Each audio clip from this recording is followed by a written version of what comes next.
और वो पैसा आपके पास किसी न किसी माध्यम से आ गया, तो वहां उस धन में, उस पैसे में जो दोष लगा ना,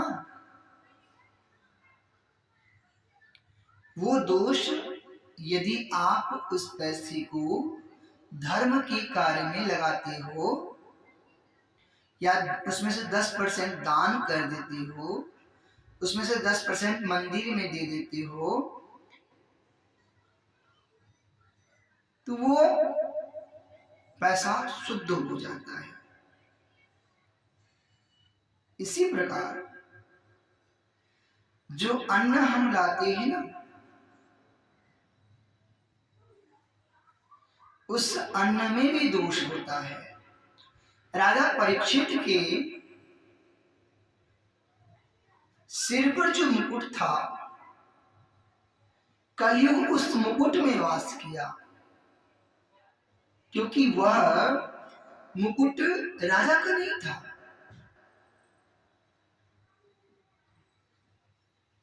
राजा को किसी ने भेंट दिया था।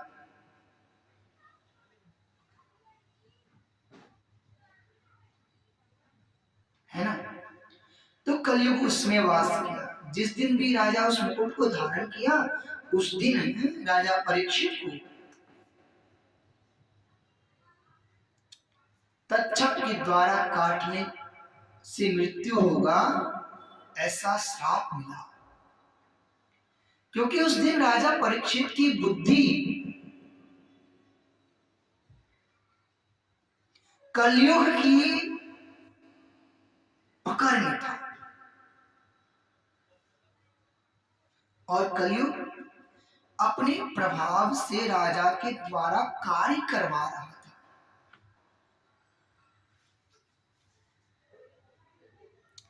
ऐसे ही जब हम जो पैसा कहीं से आता है, उस पैसे को यदि सत्कार्य में नहीं लगाते हैं,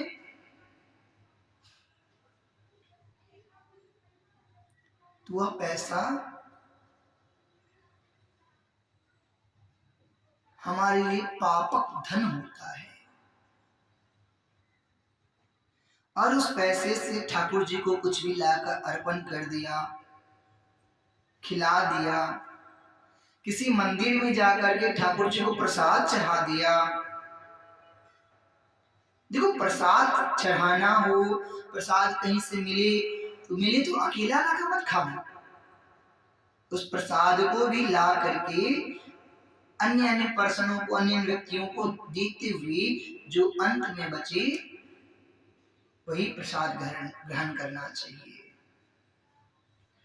तो जो अन्न है ना, अन्न जो हम खाते हैं, वह उसमें भी दोष लगता है।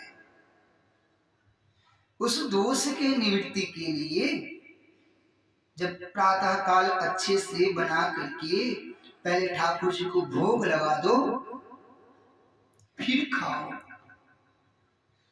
अपने घर के किसी व्यक्ति से मत पूछो कि आज क्या बनाऊं। ये जानो कि हमें ठाकुर जी को खिलाना है, उनके लिए आज क्या बनाऊं। अर्पण कर दोगे वस्तु गोविंद समर्पितम् गृहाण शुकतो भुक्त्वा प्रसीद ईश्वरः। ठाकुर जी को आप अर्पण कर दोगे ना प्रसाद, भोजन, फिर जो भोजन करोगे वह भोजन शुद्ध होगा। आपका मन, आपका आचरण, आपका व्यवहार शुद्ध होगा। एक कथा आती है, एक धन्ना नाम का बालक था। बालक धन्ना एक संत सेवा के लिए गए और वहां पर संतों के द्वारा कथा उस कथा में था कि प्रसाद खाना चाहिए, भोजन नहीं। जो भोजन करता है ना उसको होते हैं, और जो प्रसाद ग्रहण करता है उस प्रसाद में कोई दोष नहीं होता। छोटा सा बालक था धन्ना, उनको ये बात बहुत लग गई और उन्होंने अपनी माता से कहा कि माँ, हम जो खाते हैं ना वो तो उसका दोष हमें लगता है। महाराज जी ने बताया कि हमें भगवान को भोग लगाना चाहिए, फिर खाना चाहिए। तो हमारे पास तो कोई भगवान नहीं है माँ, तो हम कैसे खिलाएं? एक दूसरे दिन जब धन्ना बालक महाराज जी के पास पहुंचा, कथा चल रही थी, महाराज जी के पास जाकर बोला, महाराज आपने कल कहा कि भगवान को पहले भोग लगाओ फिर पाओ, तो उस अन्न में दोष नहीं लगता। लेकिन मेरे पास तो भगवान है नहीं, यदि आप अपना भगवान मुझे दे दें तो मैं भोग लगा करके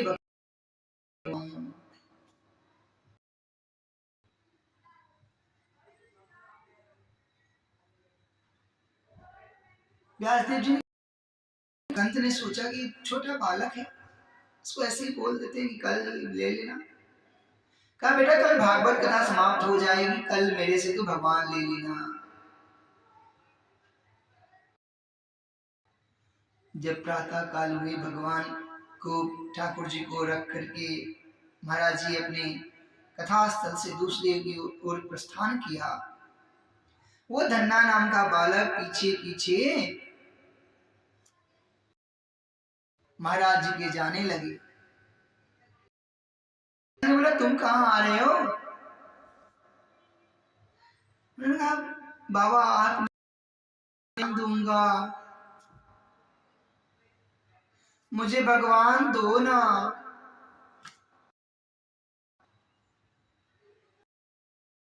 साधु ने सोचा कि छोटा या भगवान में क्या फर्क समझेगा, और उन्होंने एक पत्थर भांग घोटने वो लेकर के दिया।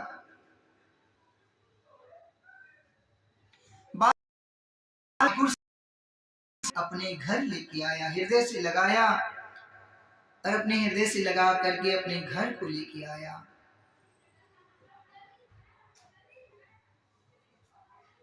बालक ने पूछा कि महाराज इसकी सेवा कैसे करें?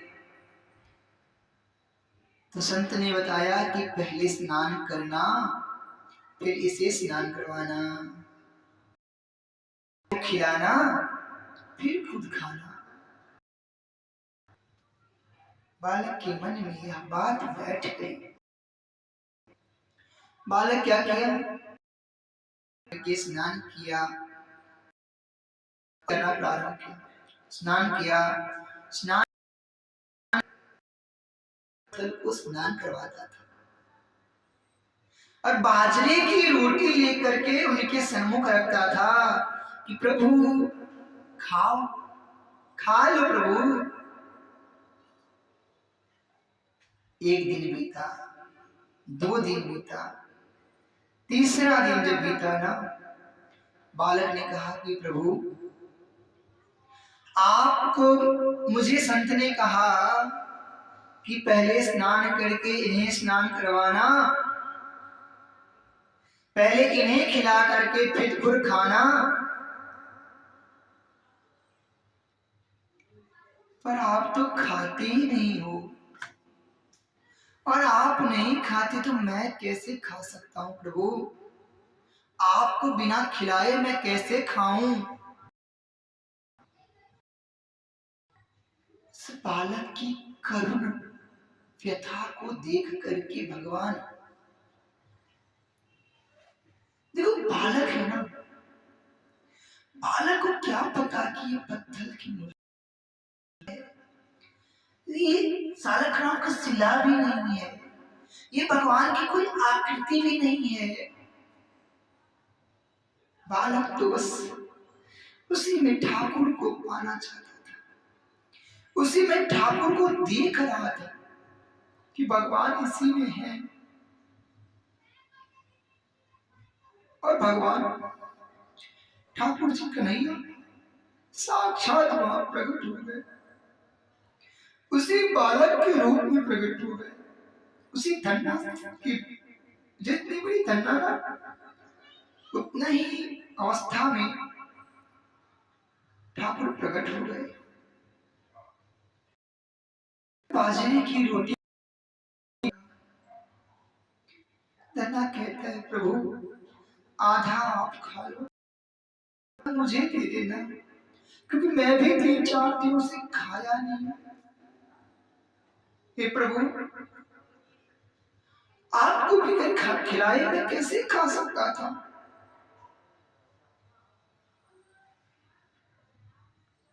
भगवान अब मेरे पास यही है, एक बाजरे की रोटी,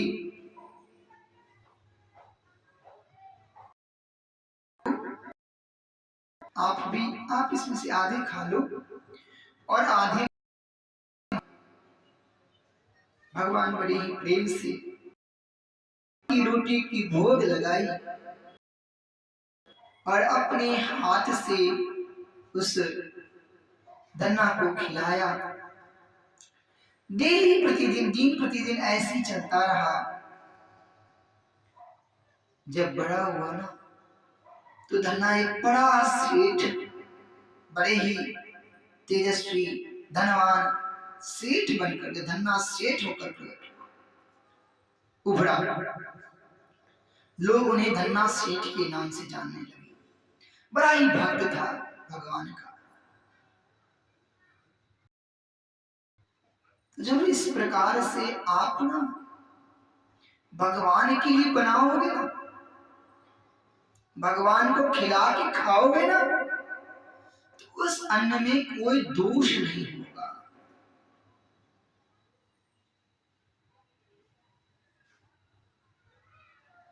श्री राम जय जय राम।